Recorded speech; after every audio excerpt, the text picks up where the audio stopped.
আজ আমরা দেখব হিউম্যান রেসপিরেটরি সিস্টেম অর্থাৎ মানুষের শ্বসনতন্ত্রের বিভিন্ন অংশগুলির নাম। আমাদের শ্বসনতন্ত্র মানে ফুসফুস, ট্রাকিয়া এগুলি নিয়ে গঠিত। তো এগুলিকে ঢেকে রেখেছে আমাদের এই রিবকেস এবং উপরে থাকছে আমাদের স্টার্নাম অর্থাৎ কোস্টাল কার্টিলেজ। তো ফুসফুসকে আরো ভালোভাবে দেখার জন্য আমরা এগুলিকে একটু সরিয়ে দিচ্ছি রিবকেস গুলিকে। তো এখানে দেখবে আমাদের দুটো লাংস, একটা রাইট আর একটা লেফট। লেফট সাইডের যে লাংসটা সেটি দুটো লোবে বিভক্ত, একটা হচ্ছে সুপিরিয়র লোব আর এটা হচ্ছে ইনফিরিয়র লোব যেটা গ্রিন হয়ে আছে। আর এই রাইট লাংসটা তিনটা লোবে বিভক্ত, একটা হচ্ছে আমাদের সুপিরিয়র, আর একটা মিডল লোব, আর একটা হচ্ছে আমাদের ইনফিরিয়র লোব।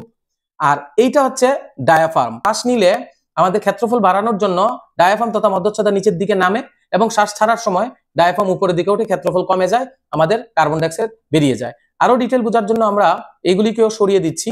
এইটা হচ্ছে আমাদের হৃৎপিণ্ড তথা হার্টকেও সরিয়ে দিচ্ছি।